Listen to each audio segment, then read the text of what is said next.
Good evening. My name is 12 Gauge. Welcome. I'm not going to be doing true crime, but I'm going to be talking about some things that go along with true crime. I'm going to be starting a series tonight. It's called Re-Socialization Back into Society, The Path to Healing. This is going to be taken from the excerpts of the workbook that I wrote years ago for my own practice. Um, I'm going to be reading from it, and it's going to be discussed by myself because I wrote it.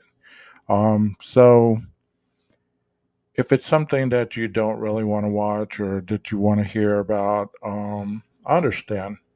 But I want to get it off the email, and I want to get it into a place where if anybody stumbles across it and they need help, that they can find a way to enjoy some of the things that is spoken about in this workbook. You know, this workbook is talking about resocialization, and it's mostly for individuals that have been locked up coming back into society to resocialize their lives after being gone for a while, or even to learn to identify certain behaviors and thinking patterns that keep them going back into these same old patterns of living. So, if you're into what I'm saying, welcome. If not, I totally understand. I'm mostly just wanting to get this out so that I have an avenue, like I said, to get it out and to complete this series that I've always wanted to do. And here we go. I'm going to be reading it and explaining it. Understanding socialization. In the past, you may have a memory of learning about other cultures. In fact, you may have found yourself not interested in the topic. In this program that I was running, you have been given the opportunity to learn about yourself and relating to others. In adult relationship, it is often a give and take. In this curriculum, you will learn how it's not okay to be a taker all the time. It is important to give back to self and others in society. To do this, you must learn how to socialize with other people in a positive way. To learn how to socialize is about yourself and others. It's how well you treat others and yourself regarding the way you speak to someone and how you either show respect or you don't. This curriculum will show you where you've been in your life, how you got there, and what has worked in your life and what has not. One step at a time, you will be given instructions on how to change your life. You've been given a chance to change your life, and it's not going to be easy, but definitely worth it. By understanding how to socialize with others, you will learn how to form healthy relationships, manage your anger, and what effects your choices have had on other individuals. This is a new way to learn how to rid the past from either criminal activities or drug or alcohol use. Having had a crime free and substance free life will bring you freedom. This is only achievable through hard work, support, and a plan of action. This won't be easy, but you must reach out to others for help.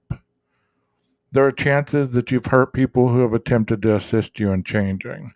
Chances that they don't trust in you anymore. So, with this situation being stated, you will need to work on rebuilding this relationship. There have been lots of years lost to tearing down the relationship. Now it's time to repair it with new tools. If they are unrepairable, then there is a chance that you may have to sever the tie to this relationship that is unhealthy. So, I've stated right there a different way to think about reprogramming your mind to change from past behaviors, from past ways of thinking, from understanding that sometimes you have to let go of people that are not the healthiest for you. You know, oftentimes we believe that people will change. Well, sometimes they don't. But if we're the ones that are trying to change, that's what I'm talking about today and tonight. I wrote on here, this won't be easy, but you must reach out to others for help. There are chances that you've hurt people who have attempted to assist you in changing.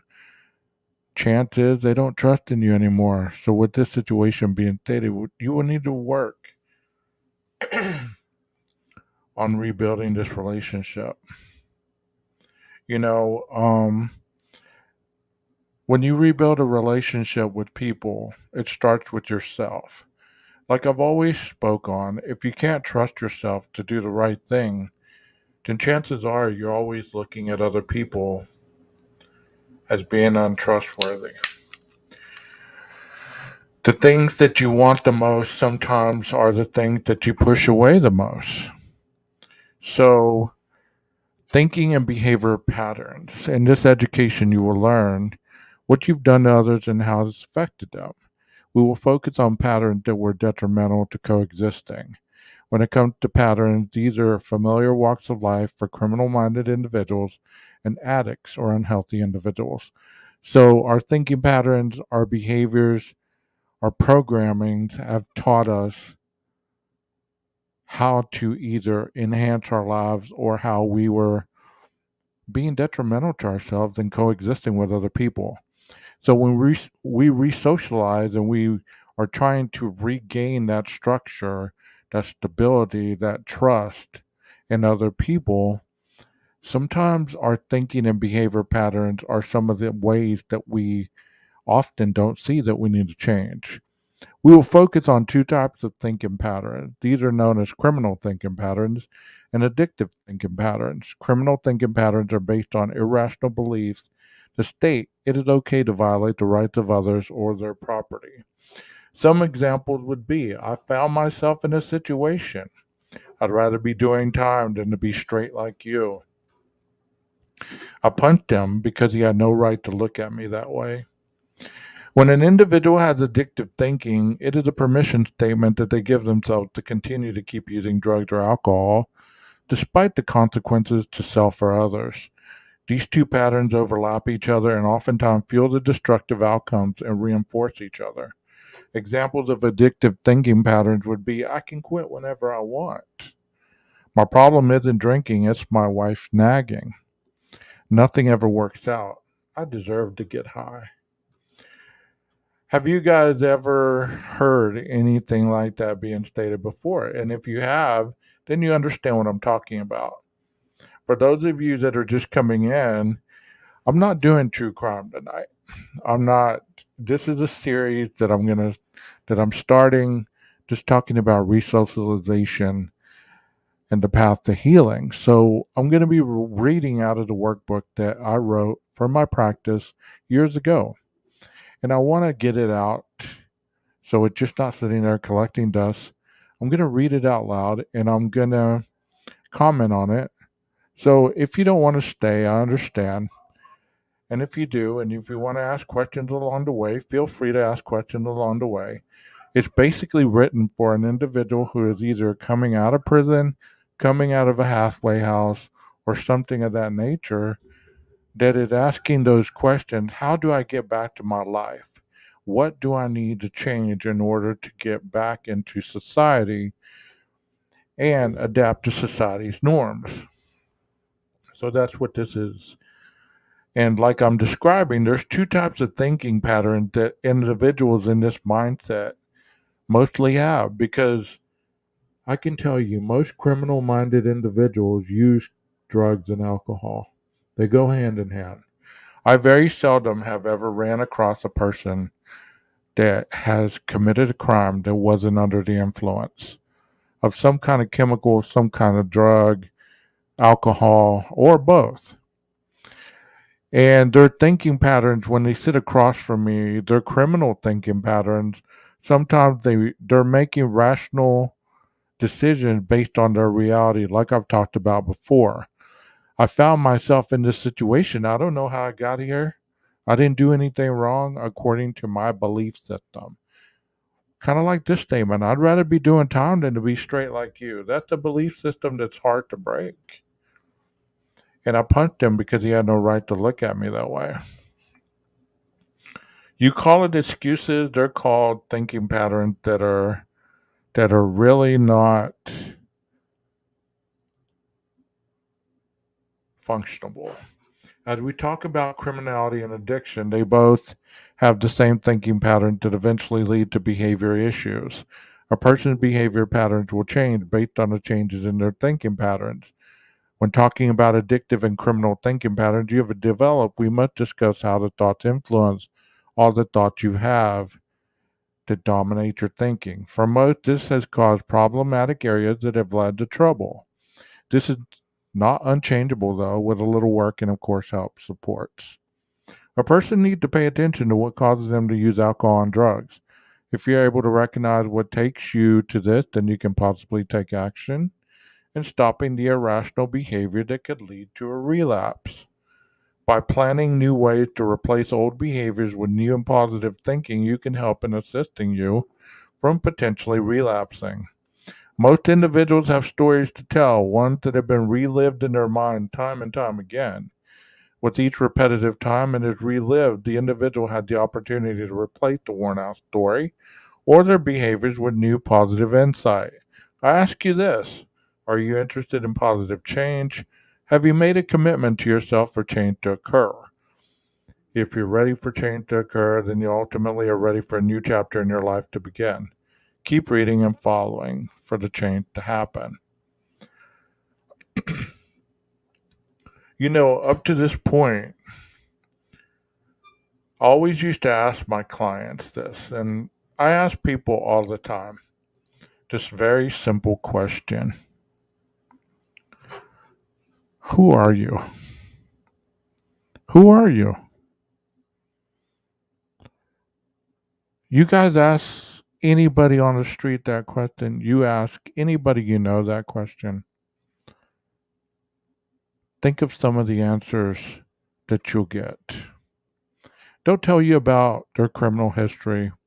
They'll tell you about who they're married to, what kind of job they have, how much money they make, how much in debt they are, or anything of that nature. That's not really who they are. I could ask you that question as well. Who are you? Who are you? Can you answer that question for me? Many can't because they don't know who they are. They don't know who they are when you strip away everything, when you strip away all the programming of life and everything that they've been through in their lives. They can only tell you the attachment that they have to certain things. They won't be able to tell you who they are internally. So you say 12 gauge. What do you mean by that? What are you asking? What I'm asking is most people can tell you I'm an honest person. I'm a very caring person. I'm inquisitive. I'm I'm a searcher for truth and knowledge. Things of that nature, that deep rooted who am I type answers. One of you said I'm a chameleon.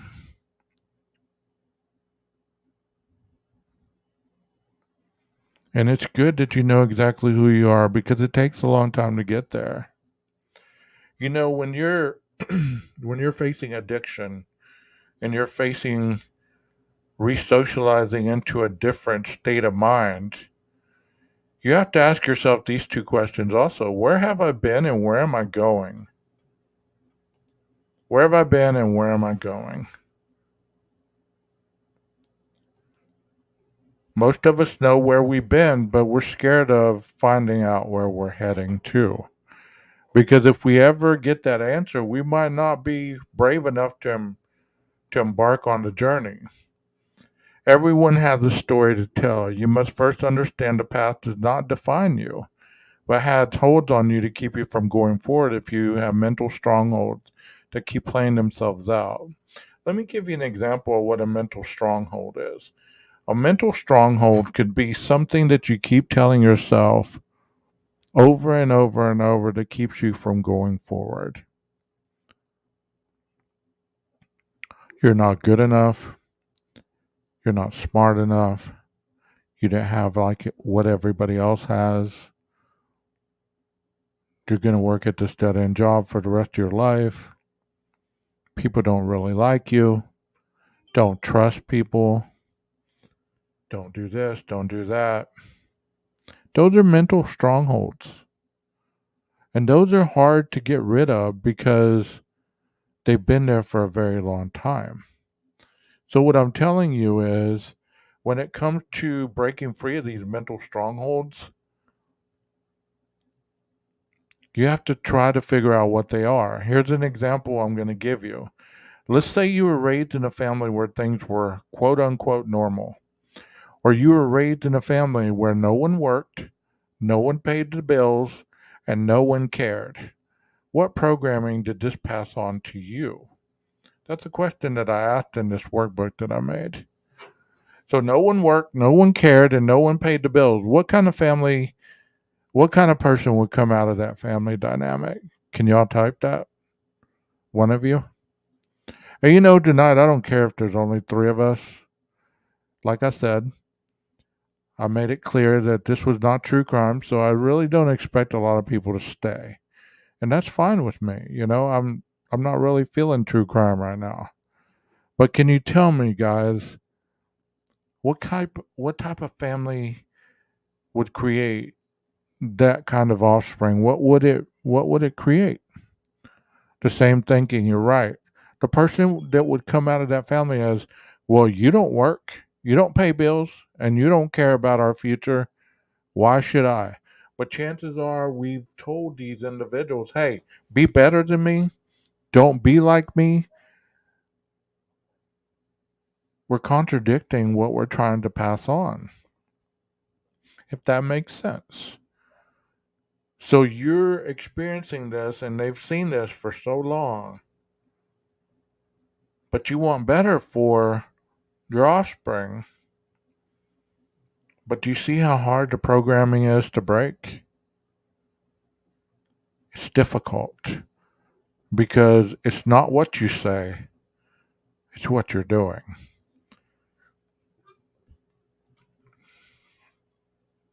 Your upbringing may have been worse than any stories you ever hear around you.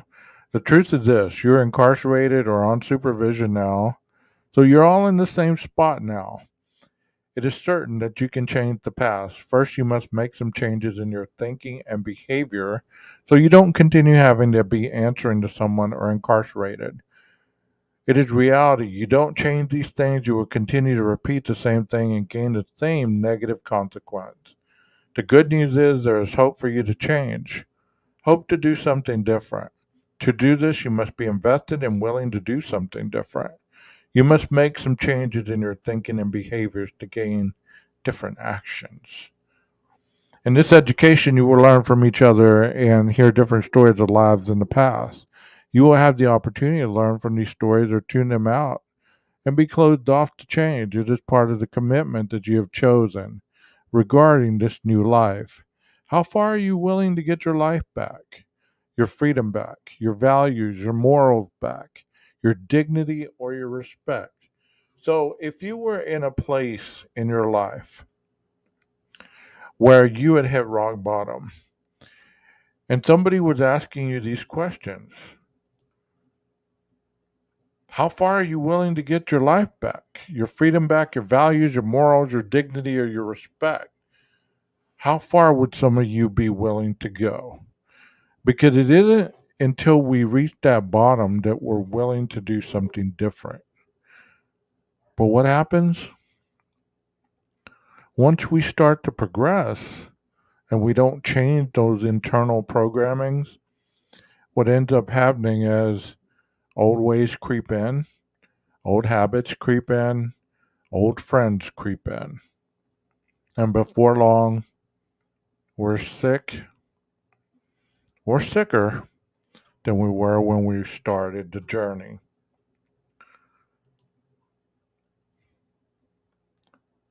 Family upbringings. They say everyone is born into a family, whether it's normal or not. We didn't get to choose our families. This is also the first recollection of being a part of a community or fitting in. So pay attention to this. If you're going to follow this series, I want you to pay attention to what I'm saying. we all want to be a part of, we all want to fit in. So, this was your first recollection of being a part of a community that you fit in. A family is considered part of the community that you're in right now. When it comes to a community, they all consist of strengths, weaknesses, goals, respect for each other's boundaries, and understand their roles in the family community. There's also a form of expectation of being in a part of a community. One way this expectation is facilitated is through open communication. You know, in our lives today, many people do not know how to communicate effectively. Sure, we can talk to each other. Sure, we can yell at each other. Sure, we can scream at each other our demands. Or we can shut down. But how many of you can really say that you know how to communicate with another person without an argument ensuing? Where did you learn how to communicate this way? Where did it come from? How did you get to that point where you can't even talk to another person without shutting down, getting angry, yelling, cussing? Where'd you learn this? How did it get this far for you? Do people talk to you defensively, or are they open to you from the start? Because if they're open, then that means that they trust that you're not going to yell at them, you're not going to cuss at them, you're not going to lose your temper, that you can keep a conversation going without losing your cool.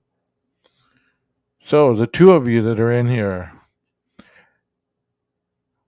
either one of you communicate effectively? Like, would you be able to talk to me on the phone for hours and hours?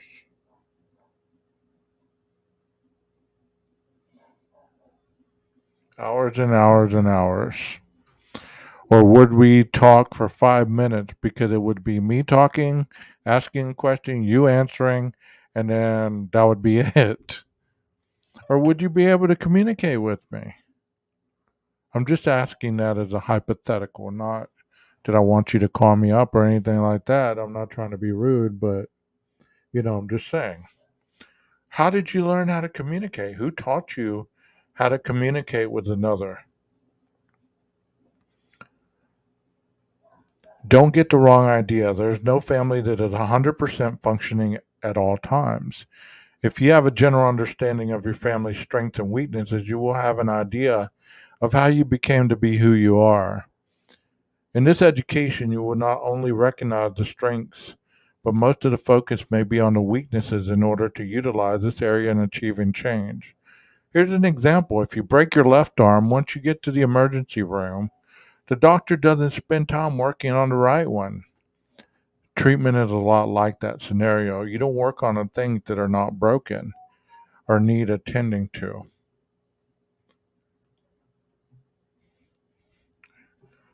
Okay, your dad?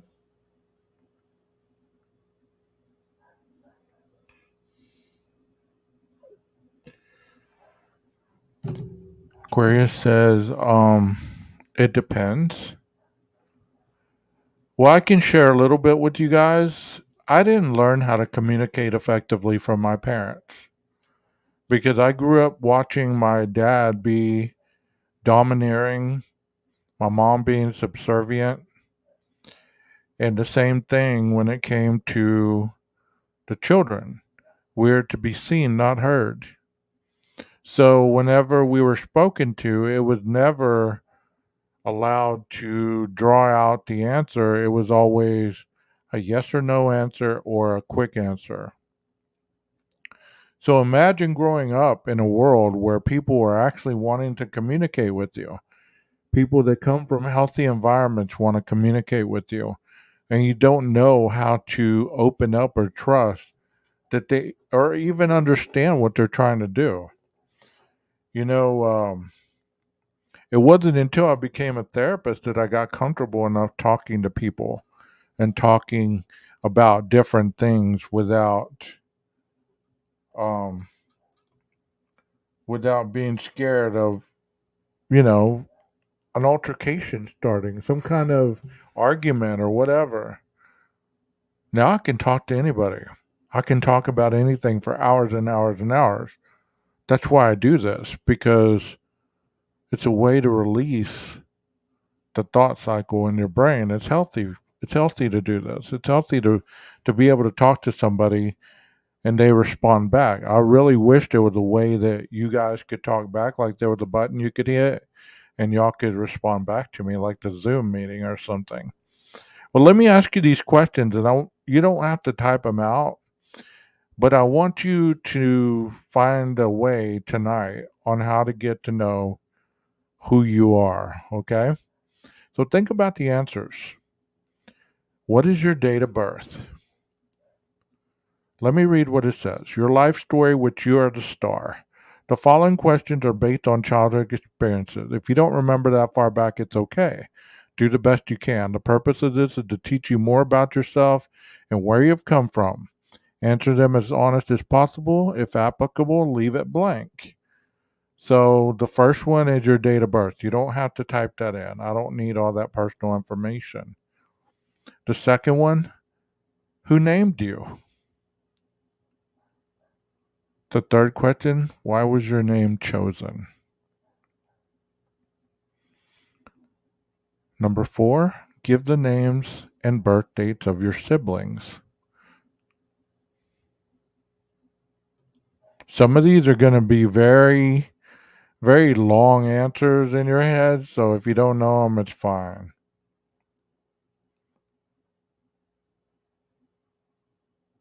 It's fine. It's fine. Number five, where did you live growing up?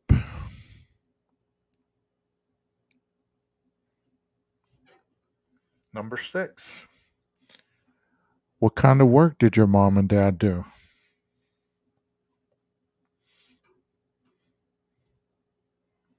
And Therese, I understand that. I understand that. I clam up like in childhood, I clammed up as well. When somebody would ask me a question, I'd clam up and really wouldn't know how to answer. Number seven, was your family religious? Yes or no?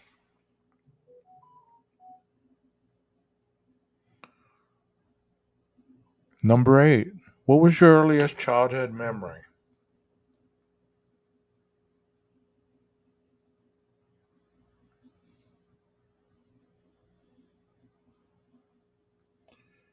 I'm going to tell you that my earliest childhood memory was at like 6 or 7 years old. And um, I remember standing by the water spigot, turning it on for my father. And my hearing at that point in my life, I didn't know my hearing was bad. Good night, Aquarius. Have a good night. Um, Thank you for being here. At that point, I didn't know that I didn't have very good hearing, so I um, I didn't hear what was going on. He was saying, "Turn it on, turn it on." I couldn't hear him. Um, so he came around the corner and he started yelling at me. He started, you know, smacking me around or whatever. Um, that's the earliest childhood memory. Anything before that, really don't remember it. What was it like being a small child in your home? Did you feel safe? Yes or no? When you were a small child, who was special to you?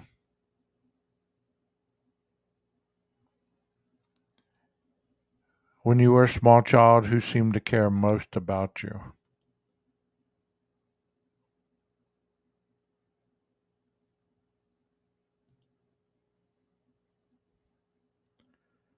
How would you describe your role in the family?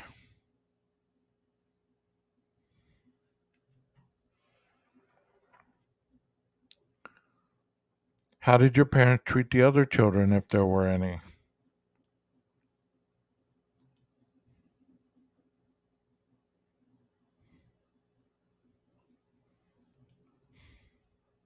Who?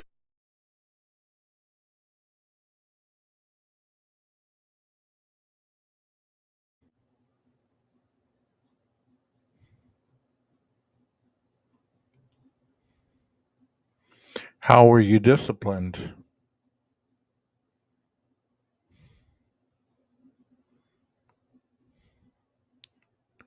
Why were you disciplined in this manner?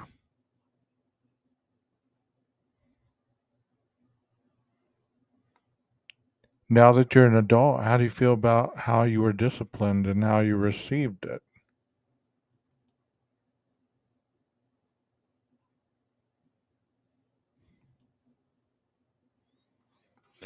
What feeling was shown in the family most often?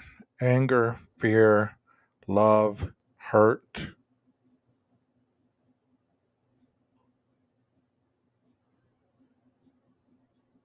How did your parents seem to get along?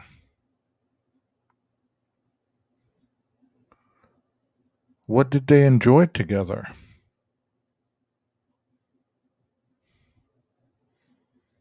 What did they disagree or fight about?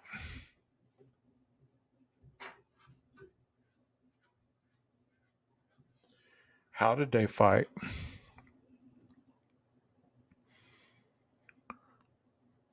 What effect do you think your parents' relationship had on you as a child?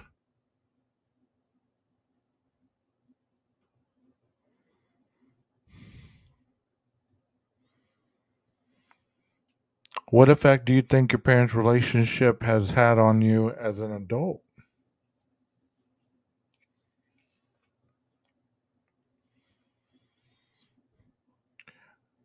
Do you remember your earliest moment of intimacy or sexual experience? Who did you learn about intimacy or sex from, and who?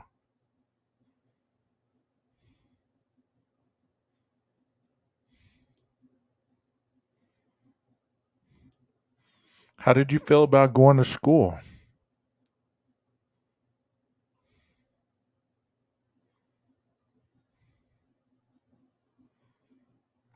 What did you like about school?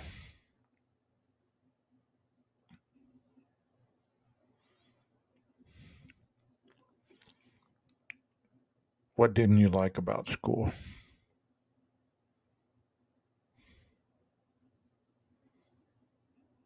Did you have many friends at school?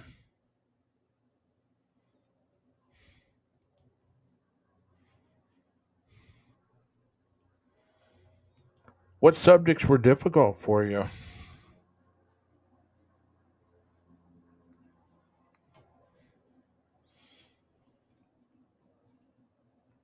Were there any changes in your living arrangements or family during your grade school, middle school, or high school years?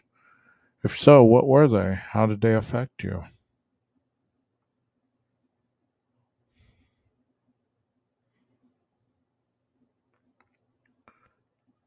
What friends and activities were you involved with during high school years?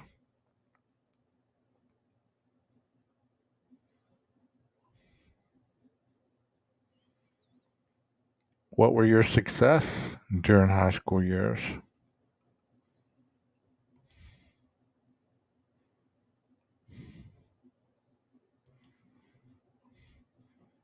Did you have any failures or setbacks?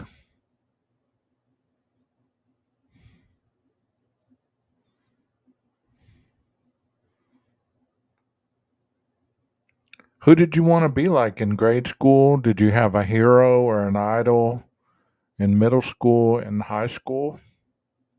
Somebody you looked up to?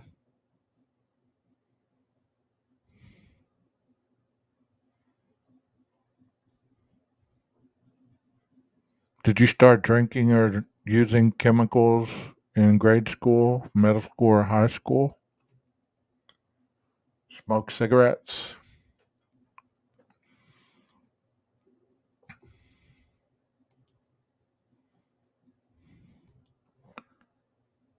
Were you involved in any schooling or training beyond high school? If so, what was it?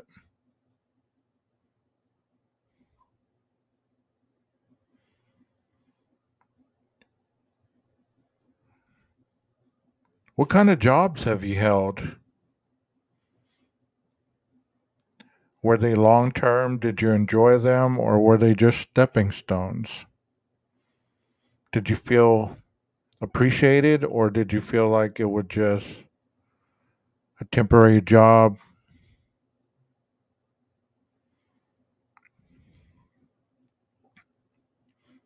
Have you ever been married or been in a committed relationship?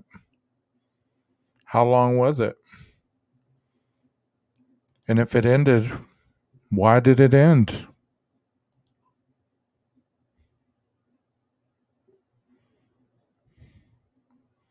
Do you have any children? If so, how many? What are their ages?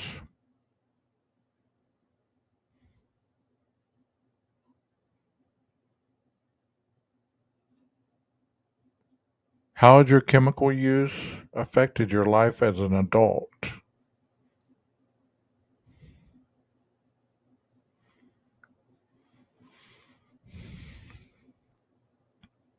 When did you first get involved in illegal activities? Was it something you felt everyone in the family was expected to do?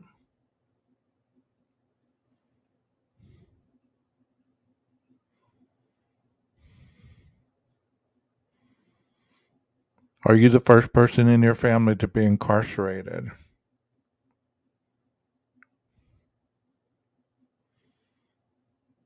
What behaviors have you been arrested for?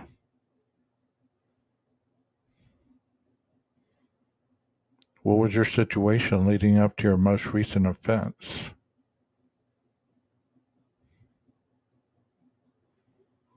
How has your alcohol or drug use affected your illegal behavior?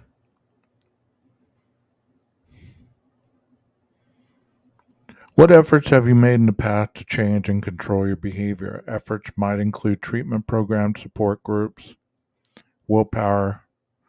Were you successful? If so, how long?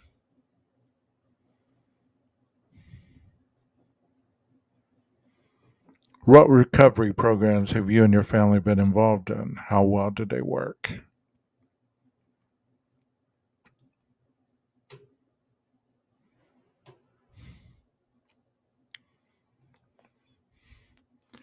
Well, let me talk about another thing and then I'm going to probably talk to you guys in chat. Let me tell you about the stages of change regarding behaviors, okay? There's pre-contemplation stage. This is the person who denies or fails to recognize the problem. Hey, that's not fat, it's muscle. Contemplation stage. Being on the fence. Acknowledging the problem without being ready to change it. So what if my pants are tight? Do the ladies still love me? Preparation. Getting ready to change. All right, I'm ready to get motivated. Let me call Mary and make an appointment. Action. Changing behavior and actually doing it. Wow, eating healthy never seemed so easy. This plan Mary put together for me is brilliant. The maintenance stage, not falling off the wagon and living it. Eating healthy is just like brushing my teeth every day. If I don't do it, I feel gross. Determination stage, the behavior has been tamed and no longer poses a threat. I'm a lean, mean muscle machine. When folks try to go directly to action too quickly without being ready for it, they often relapse or return to their bad habits as quickly as they vowed to change. We then often beat ourselves up for being so weak or not having any willpower when in reality, change is a process. We need to change our mindset from one of immediate action and automatic success to one of progress in which we advance from one stage to the next. Sometimes we relapse or fall back into our old behavior and might have to revert to a previous stage of change and reevaluate. The trick is to get up, dust yourself off, get back on the healthy eating horse, and keep moving forward.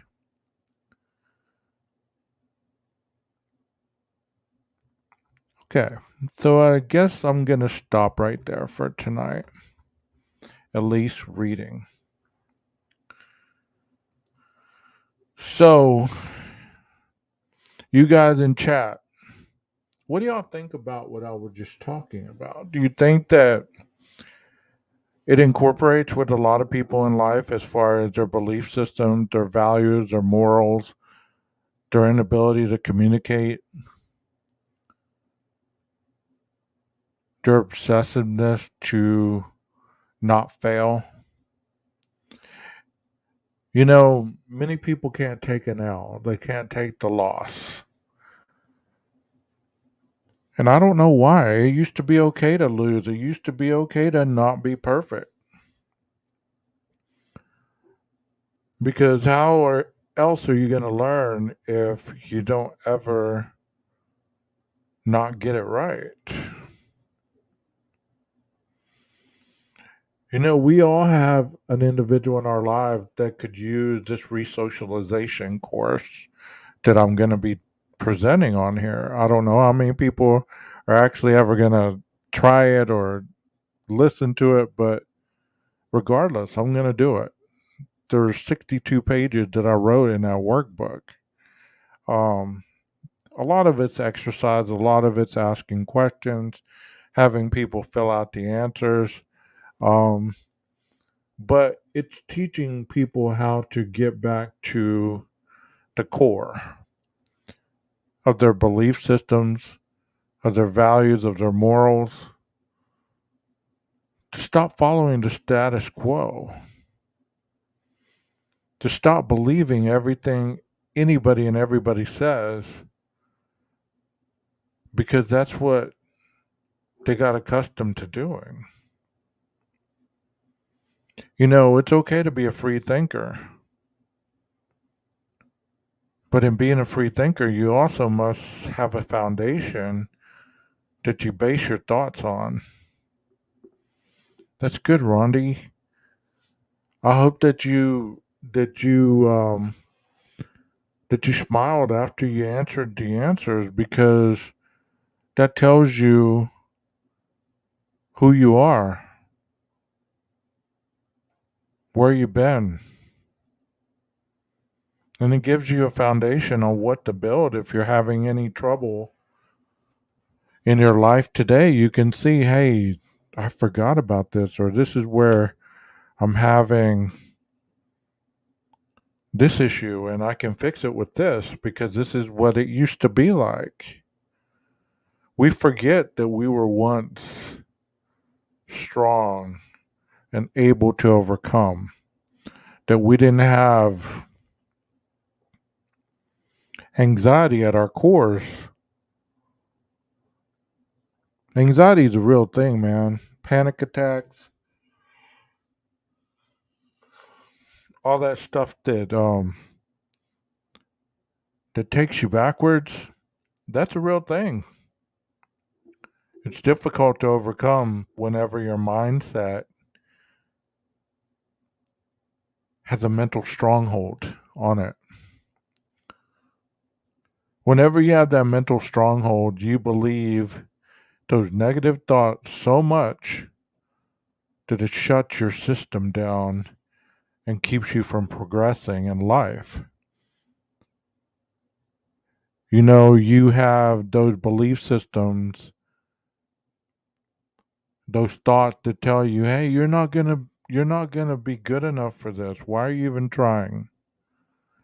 Or you're not smart enough to go back to school. Why do you want to go back? You're this age or you're that age, or you don't have the money to do that. Why are you even wanting to go there?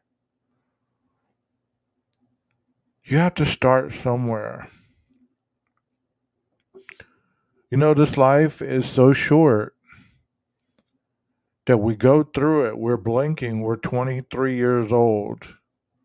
We blink again, we're 36. We blink again, we're 45. We blink again, we're 58. And so on and so on. And you have to ask yourself, okay, what am I going to be doing in 2 years if I want to go get a degree and get a better job? In 2 years, I can have a degree if I go and do it now, or in 2 years, I'll be degreeless and still complaining about the job that I have, the lack of money that I have, the lack of responsibility that my life is whirling around in.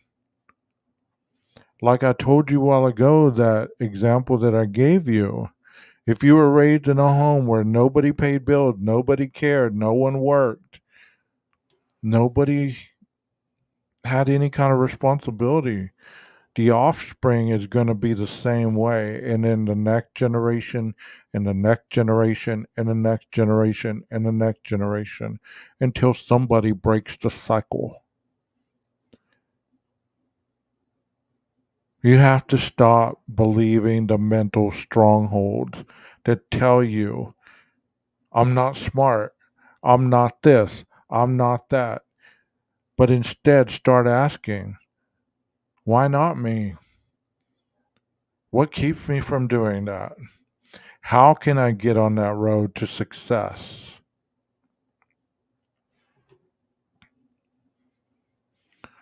Age is only a number. 2 years ago, I started a new job after 7 years doing something totally stressful. I started a new job. And I was told at this job, in order to be a probation officer, I would need a bachelor's degree in criminal justice. So I said, well, you know what? I'm tired of just being a therapist. I want to try something new. I want to see how it is on the other side. So I enrolled in online classes, and God willing, next June, I will have my bachelor's degree in criminal justice and psychology. And I will be 53 years old. So you're never too old. You're never too old to run a marathon. You're never too old to skydive. You're never too old to do anything that you want your heart to do. You just have to take the process to get there on a daily basis. Do a little more than you did yesterday. Do a little more than you did yesterday.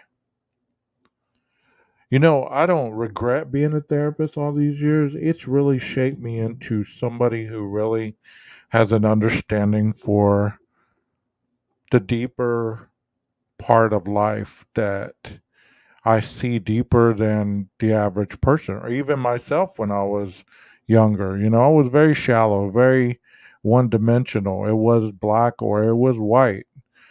Had I been covering some of the cases that I cover on here in the true crime, I would have definitely been on one side or the other. I wouldn't have been in the middle.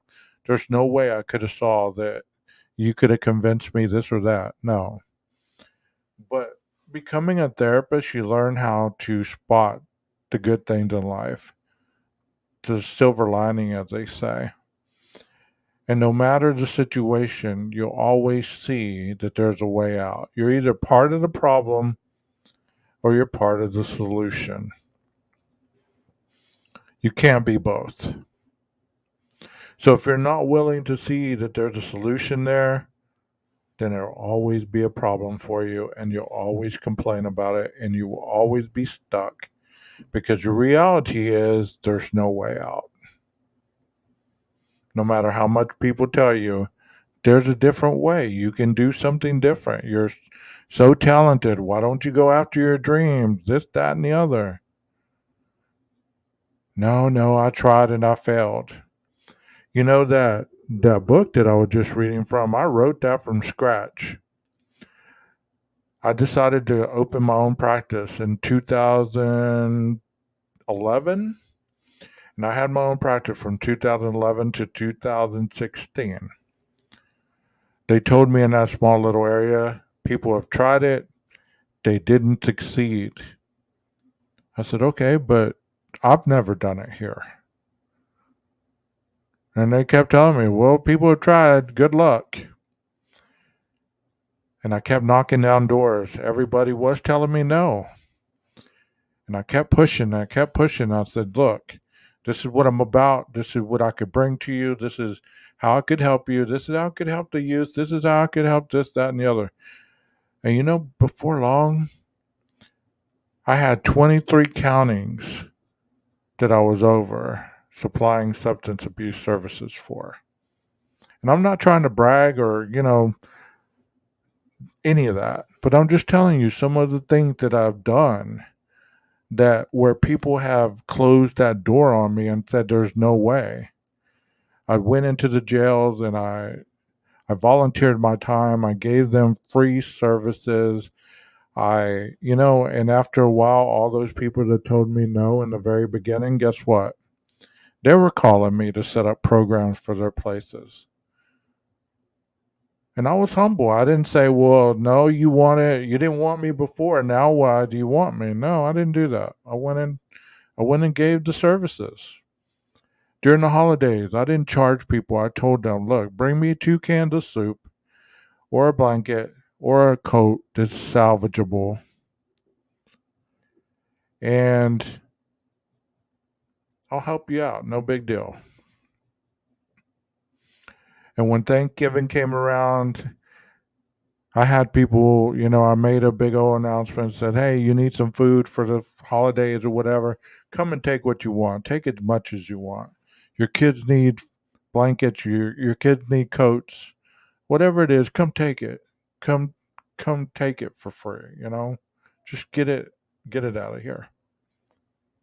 I felt so good doing that.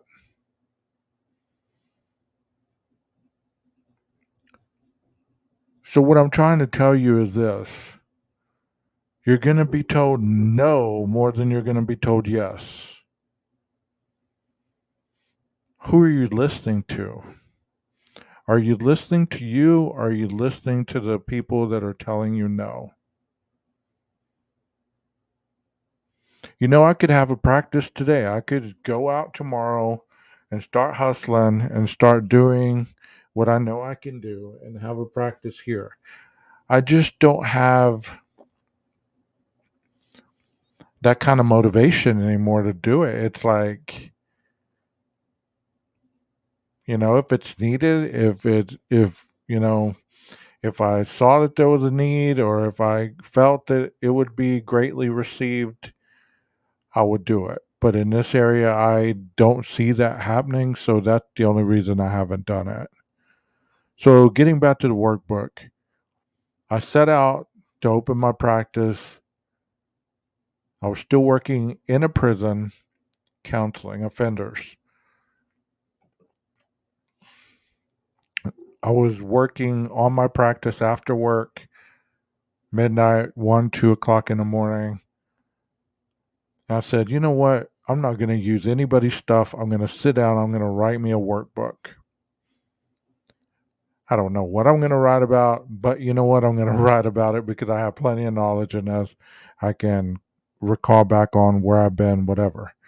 So I wrote and I wrote and I wrote and I wrote and I wrote and I wrote.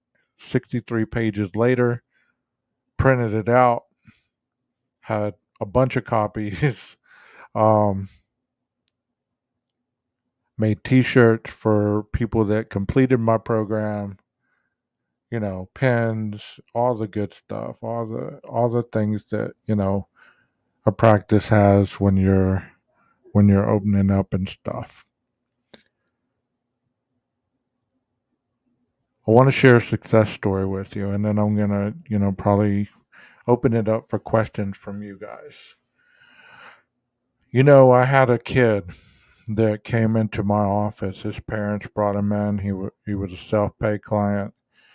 He was 15 years old. He was living with mom and dad. He was running the streets, getting into trouble, smoking weed, drinking, using every drug under the sun. They said, we've tried it all. We've been to places that charged $150 an hour or whatever, blah, blah, blah. I wasn't charging that. I was charging $35 an hour. Well, anyways, I told him, I said, look, I will meet with him one time a week, but I'm going to be hard on him. I said, that's just the type of person I am. I don't believe in coddling people, but I am going to patch him up toward the end, and I'm going to make him believe in himself because he doesn't at this point. And I told the kid from day one, I told him straight out, look, I'm not going to be cuddly with you. I'm not going to sugarcoat things. I'm going to be straight and direct with you, but I need you to be honest with me and I need you to talk to me. I said, and do me a favor. When you turn 18, if things have changed in your life and I'm no longer around here, I want you to find me and I want you to tell me your story. So we went through I wouldn't take anybody less than 90 days. So we went to 90 days. He said, I need 3 more months. So we did the 6 months outpatient services. And his parents were like, toward the end, they're like, oh my God, we're so scared. He's he's got a job. He's doing better. He's going to school. He's not high. He's not this. He's not that. And I said, that's awesome. That's awesome. He knows what he needs to do. You need to stay involved with your own sobriety, your own counseling stuff that you got going on and everything else. And things will keep going okay. So I closed down my business because, when your parents get older, they start getting sick, they start having surgeries, all this stuff. And I moved back to this area and, I thought nothing more of it. I thought, well, you know what? God's leading me to another direction, so I'm just going to go. So I took off this way. One day I get a call out of the blue. I'm going to call myself 12 Gauge. I almost said my real name. 12 Gauge, guess what? This is so and so. I said, hey, how's it going? How are you doing? He's like, you remember you told me when I turned 18 that you wanted to hear from me? I said, yes, I meant that. So I take it you're 18 years old.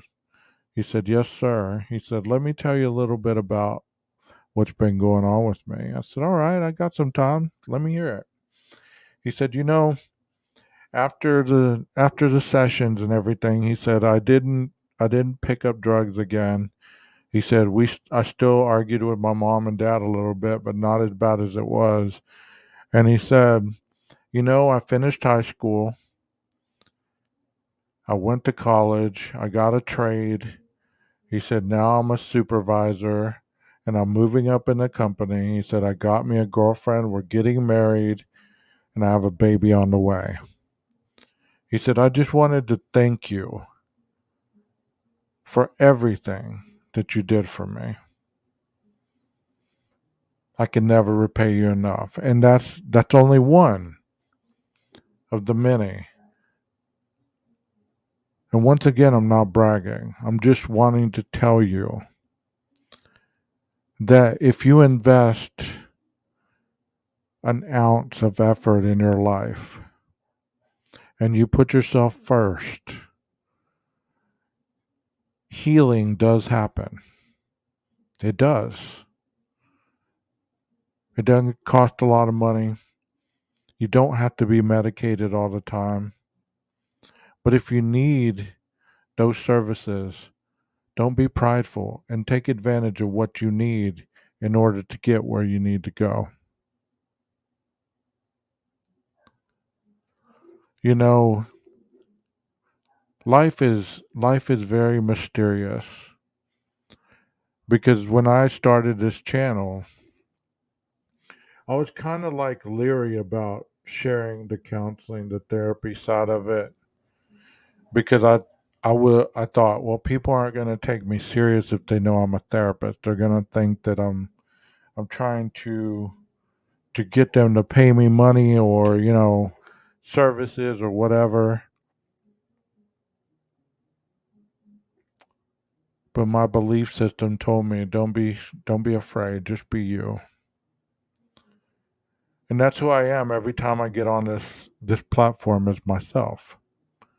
I know eventually the people will start attacking me and they'll start making fun of me and they'll start chastising what I do, and all that will come. But like I told somebody last night, you know what? Part of the ambivalence that I create on my channel is to elicit change where it may come. And that's all it is. YouTube is not my reality. It is a place that I present. And then when I log off until the next time. Don't want to leave you with this because I'm not going to go live tomorrow. I said I wouldn't go live this evening, but I got to thinking about it. Tomorrow's Father's Day, and I want to give people something to replay if they want to replay it. Um, but I just hope that you spend the time with your families. If your fathers aren't around anymore, know that if they were here, they'd be proud of who you become. If you're not where you think you need to be mindful of the success that you have gained in this life. Every step forward is a progressive step. Don't ever shortchange yourself and tell yourself that you're going backwards. Keep going forward. Keep moving forward. Because you deserve that.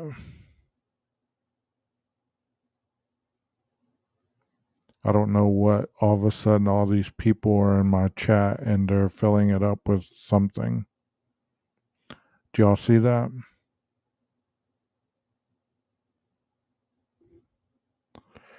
Well, regardless of whatever they're filling it up with, I hope you guys send some likes my way. You know, um, thank you for those yellow birds, whatever those are. Rooster love. I don't get it. I don't get it, but thank you. Nice to see you, Cluminati.